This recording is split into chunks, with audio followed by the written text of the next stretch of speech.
From the New Arts and Media Studios in Milwaukee, I'm Charles Purcell. This is The Log. Hope you're well today. I'm feeling especially good. I got a birthday present from my daughter, and I'm going to brag a little bit. She got me the nicest globe, a desk globe, sort of smallish in size, many shades of gold, that style. And I was especially pleased because there's no greater feeling than getting a gift that tells you that the gift giver knows you well. Just sort of the perfect thing. I've always wanted one. I had a globe for years, and somehow it got lost in one of my many moves, and I've always thought, I'd really like to have a nice globe. I think everybody ought to have a globe. It's a beautiful little reminder of where we are, and it's nice to peruse occasionally, and it's fun to spin and point. So my day just got off to a great start. It arrived in the mail. I had a little trouble getting it. It arrived on Friday, but I wasn't here to sign for it, so it went back to the post office, and then I had to make arrangements and have it redelivered, and never quite as easy as it ought to be. But it did build up a few days of anticipation because she wouldn't tell me what she sent me. I sent you a birthday gift. What is it? I'm not going to tell you. So just a little personal bragging and that I'd share my happiness. It's just so great when somebody you love gives you a gift that's spot on. What a nice little moment that was. So I thought I'd share that with you. What else do I need to tell you? A couple of quick spring reminders. It is spring now, and I want to share two reminders with you. One, I think I mentioned the other day, stay out of your garden. I know you're tempted. You want to get in your garden, but there are little critters down there doing marvelous and wonderful things, and you don't want to disturb them right now. Early spring, they are just busy, and the sooner you get into your garden, that can be trouble for all those wonderful little creatures doing their thing. So let them have their moment before you go in. And, of course, gardening is cool, but lawns aren't. So there's another reminder as spring comes and summer follows. Let's ditch the lawn, shall we?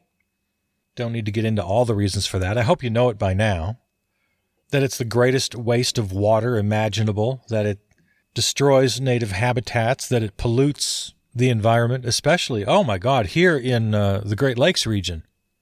Saw a story the other day about how the Great Lakes are in danger, primarily because of agriculture and especially lawn fertilizers. So let's ditch the lawn finally. I know you've been thinking about it for a long time. Let's make it this spring. And then one more spring reminder as we go into summer. Do everything you can to reduce your use of air conditioning. I know some people really need it. I mean, it's a health issue, especially for elderly people. I know there's no getting around it in some cases, but just do what you can. It's one of the best things you can do in the fight against global warming.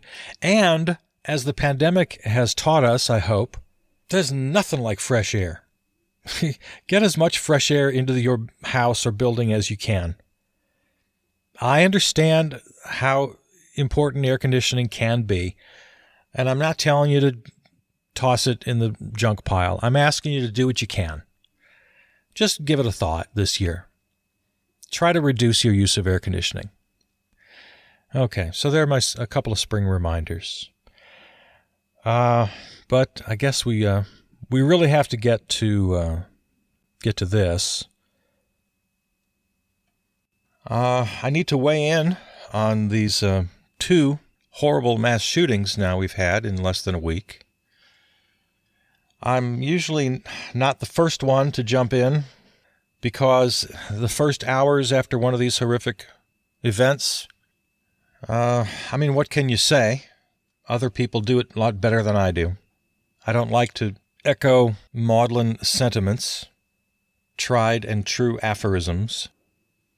And, of course, the temptation is to react swiftly and angrily, demanding reasonable gun safety laws. So, as a service to you, I don't give in to that temptation. What I will say is this, and it's mostly by way of just a reminder. Americans want reasonable gun safety laws. They want universal background checks, and the polls tell us that those numbers are up in the 90s. And by universal, we're talking about the so-called Charleston loophole, gun shows, private sales. All of them should require both background checks and waiting periods. Completely reasonable, and nearly every American wants it. Every Democrat in the House wants it. Every Democrat in the Senate wants it. The president wants it. The only people in America who don't want it are a fringe 7 to 10% of the public, and you can get 7 to 10% of the public to oppose anything. That's just the weird fringe. So we're talking basically every American. It's unanimous. You might as well just call it unanimous. So why can't we pass legislation? Well, of course, you know the reason. The gun lobby and the off-the-cliff Republican Party, which is no longer a legitimate party. There's no reason to work with them. There's no reason to compromise with them. The only reason we have to take them seriously is because of the anachronistic Senate and filibuster. As a political party, they have lost all perspective, all credibility, any moral compass they may have once had. And you have to go back. You have to go far back. You know, Mitt Romney notwithstanding, he thinks he's this upright moral guy. How he still has an R in front of his name, I'll never understand. So, mass shootings in America, the most disturbing, the most glaring example of the many, many reasons the Republican Party needs to be quite literally abolished. And this is why I am so hard on centrists, on Democratic so-called moderates, because they are enabling the radical right-wing element, the dangerous fascist element of this country. We talked at length yesterday about the progressives in Washington, the progressive Democrats, and how grateful we ought to be to them for finally putting an end to this relentless rightward drift. Some modicum of course correction happening in Washington, D.C. right now, where Bernie and the progressives are having influence on contemporary legislation, and that the big hurdle, the final hurdle to cross, is to end once and for all this ridiculous relic of slavery and Jim Crow that is the filibuster. So, yeah, I'm going to get political about this. There's no other way to approach it. I have a heart. I'm sad. I'm upset. But I'm not Joe Biden. I'm not the empathizer in chief. I'll leave that for others. People go out of their way to say, oh, I don't want to talk about the shooter. I want to talk about the victims. Well, no, I respectfully disagree with that. If you're in the public, if you're a journalist, if you're a commentator, if you're speaking about this, well, anyone really outside the family and the immediate community, anyone dealing with this issue, I don't feel we really have the right. I mean, does it serve our own emotional needs to sort of pile on the mourning of these poor victims? It all seems a little self-serving to me, to tell you the truth. Those of us outside the families and outside of the community, yeah, we need to be concerned with the shooter, with the gun, with the politics. That's how we help. And if we're accused of taking advantage of the situation for a political agenda, well, then so be it. I'll take advantage of this situation and the next one and the next one, God forbid. The Republican Party, and by extension, I'm afraid to say many of the American public, have just decided that there's an acceptable number of heinous murders for the sake of freedom, which is almost as ridiculous as the freedom to not wear a mask in a pandemic. These two attitudes very much akin. Sure, people are going to die in mass shootings occasionally, but if the only way to stop that is to take away my right to have a military assault weapon, which is my freedom, I've decided, well then, 10 here, 20 there, 60 there, that's all right, that's acceptable. Over 500,000 dead from the coronavirus, but I'll be damned if I'm going to wear a mask because freedom. Another little reminder here. When you hear someone claim their freedom, what they're claiming is their privilege. So without stretching this point just to meet my agenda, which I may be accused of here, it all comes back to privilege.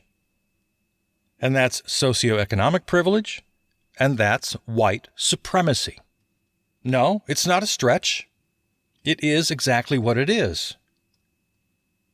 You know, it's not a coincidence, you guys. It's not a coincidence that the profile of your standard gun-toting enthusiast, the person crying freedom, is generally white, is generally male, is generally Christian. This is not a coincidence. This is exactly the point. The great majority of shooters, mass murderers, and there are different ways to define mass shooting. The standard, I forget, the FBI definition, I guess, is 4 victims. The great majority, it's nearly unanimous, white males. The high-profile shootings you could name over the last couple of decades, especially since George W. Bush reversed the assault weapons ban, exclusively 100% white, male, Christian. And I definitely emphasize Christian as much as the other two, especially in the spa shootings. Much has been made of the racist nature of the shootings, and I'm not discounting that.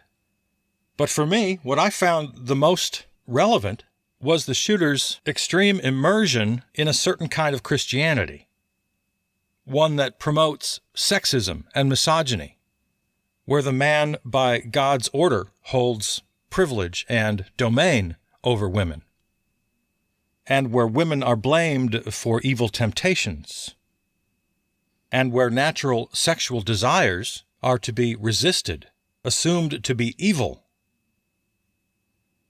For me, anyway, this was the most important feature of that shooter's story. We don't know much detail yet, at least I don't at the time of this taping. I don't know much about the Colorado shooter. Maybe you know more than I do at this point. And this is why I believe that, yeah, we do focus on the shooter. We should. We ought to. Because only there do we learn the lessons. And after all, what's more important at this point? Let's learn everything we can so that we can do something about it. Hardcore republicanism, right-wingers, the American Taliban that is the Southern Christian right, these are forces in American culture that we have to resist actively. We have to fight them. We have to legislate against them. We have to resist them in our personal lives, especially in our personal lives. When we have the opportunity to set things right in a conversation with a friend or a relative, I don't give a damn about feelings here. You want to call it culture wars? Fine. There again, no apology. I'll call it a culture war. Damn right it's a culture war. One that we have to win. And this is why I get just beside myself with centrists, with people who want to pull out at a time like this, oh, we all have to love each other and understand each other. F*** that shit. I'm not going to love and understand these people. They're enemies of culture. They're enemies of the state. They need to be defeated. And as I fly off the handle a little bit here, let me take a step back and remind myself that it's the ideas themselves that are abhorrent, not the people. I am a firm adherent to the old bromide, hate the sin, love the sinner. Even in the most extreme examples, mass shooters, the Orange Menace, Rand Paul, Mitch McConnell. I'm not here to judge individual souls. This is where I get a little bit religious. I believe that every single individual soul is redeemable. I believe that they're all equal to me and to you and to everyone else walking the planet. It's these sick, twisted ideas they're carrying around that need to be squashed. They need to be disappeared. And damned if I'm going to try to understand them.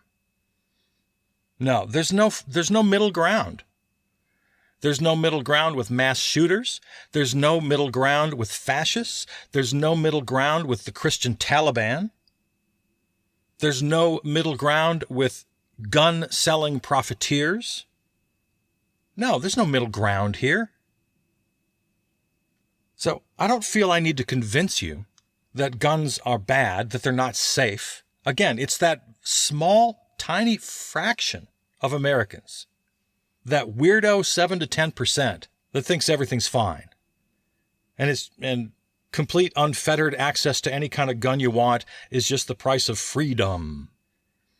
I don't have to convince you of any of this. I know that. But I think there are many more Americans, way more than that 7 to 10%.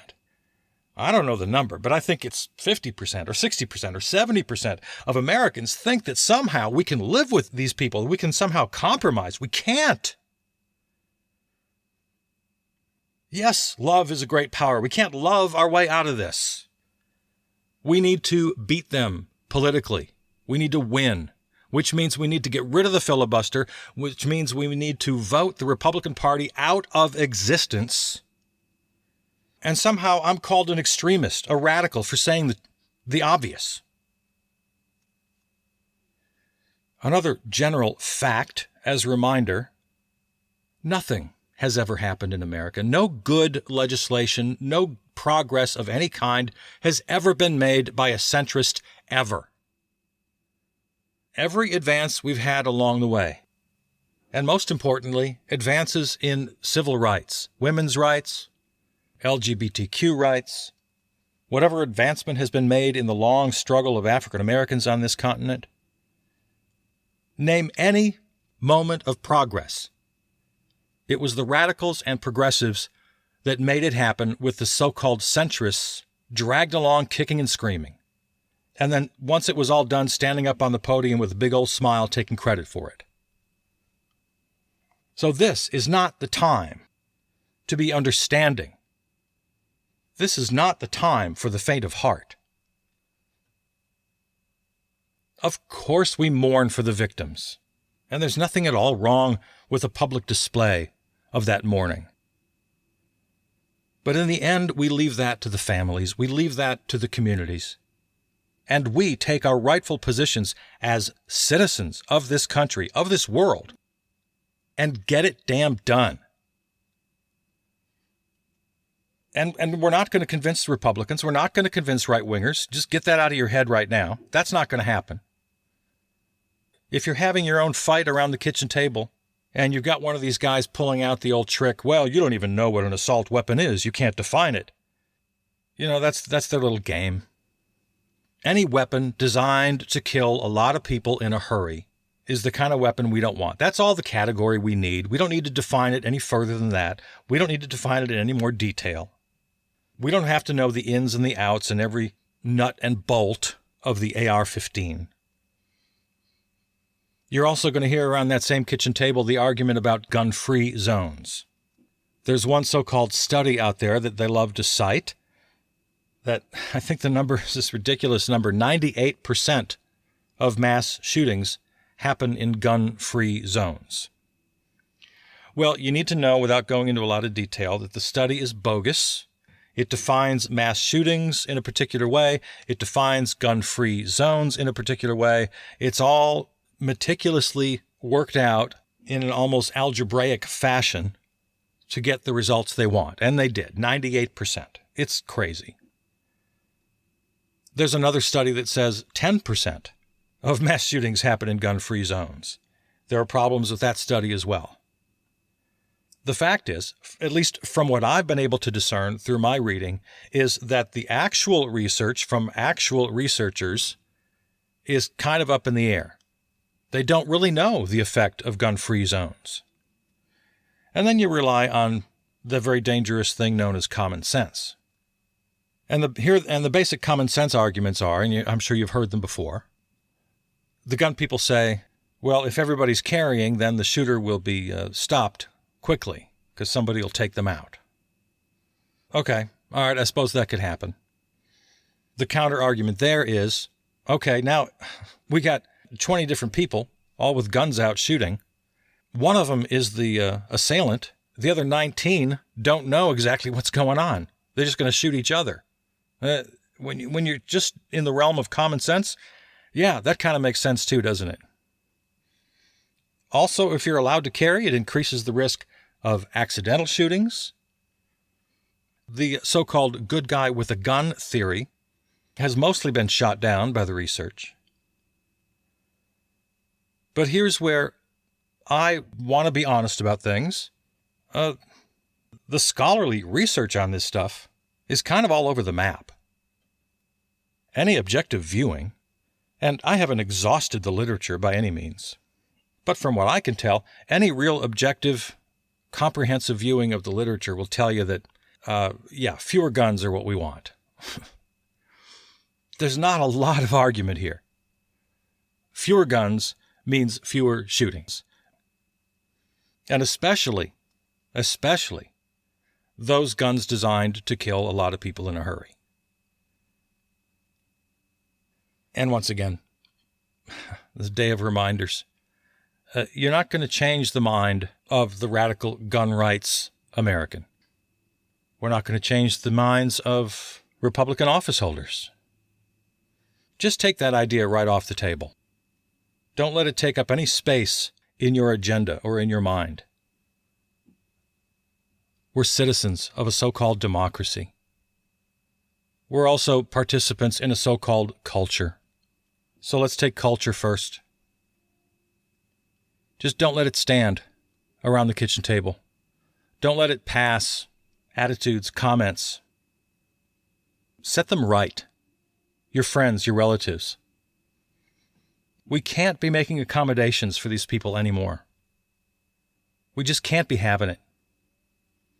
There's too much to lose, and there are too many human lives taken already. These arguments are never about the last shooting, they're about the next shooting. And as a citizen, hopefully a participant in this democracy, which we're trying like hell to save, for the love of God, come join me on the left. This is supposed to be a democracy, which means we're all in the same boat. And the right-wingers, the Republicans, need to be thrown overboard. And the centrists are not going to help you do it. They're going to try to convince you that the right-wingers, the Republicans, the Christian Taliban, are somehow part of the conversation? Part of the legitimate political spectrum? No, they're not. So I'm begging you, join me on the left. The lefties, the progressives, are the only ones who have ever achieved any real progress in this country, and the only ones who ever will, and that includes this issue of guns generally, and more specifically, assault weapons, and both the opportunity and the inspiration for mass shootings. White supremacy, male privilege, the Christian Taliban. And please don't fall prey to this new American attitude that I frankly never thought I'd see, where 500,000 COVID deaths and counting is somehow acceptable for the sake of this weird, twisted idea of freedom.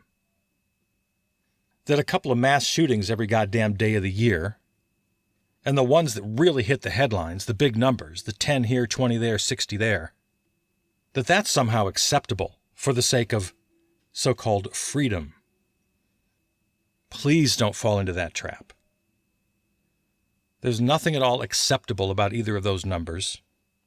There's nothing at all acceptable about these numbers. and this right-wing religious tenet of so-called freedom that they use to justify, it's not freedom in any real sense of the word.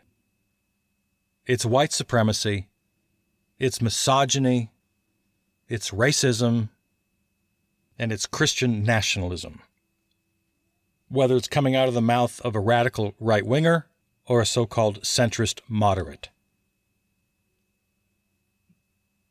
And if this whole thing scares you a little bit, like, nah, I'm not a lefty. I'm not an extremist. If you take pride or solace somehow in being a moderate, and my message isn't hitting you today, I'll keep trying. In the meantime, I'll ask you this. Just do a little bit of reading. Just read a little history on civil rights, on women's rights, labor rights, environmental laws, regulations, basic work safety, food safety, clean water, clean air. Any progress we've made over the years that has made us more inclusive, more democratic, safer, healthier. Any advance in American history, and I would dare say in human history, has come from the left. That's why I'm a lefty. It's not like choosing a team. I'm a Green Bay Packer fan because I was born in Wisconsin. I was a Catholic for the first 14 years of my life because I was born into a Catholic family. I was not born into leftism. I have surmised through study and experience that it's our only hope. I'm still a Green Bay Packer fan. That's beyond hope. There's no stopping that. There's no moving away from that. And when I got old enough to really hear the words that the priest was chanting from his pulpit, I decided, you know what? Catholicism isn't for me. But I'm not asking you to join a religion, and I'm not asking you to root for my team. I'm asking you to look at the facts. Look at the facts of history. And if you do, I believe you'll come to the same conclusions that I have. And on the great issues of the day, climate change, workers' rights, healthcare, immigration, and basic gun safety, you're going to find, like I have, that there is no room at the political table for the right-wing Christian Taliban, patriarchal, white supremacists. You're also going to find that the centrists are not going to help you. Until the very end, when you've won, when it's inevitable, and then they'll stand by your side and take a bow. Fine, let them. You may criticize me for taking advantage of this horrible situation to promote my own political agenda. Go ahead. That's exactly what I'm doing. That's exactly what I'm doing. And I'm not denying it, and I'm not apologizing for it. And I wish you'd join me. I love you. I'm Charles Purcell.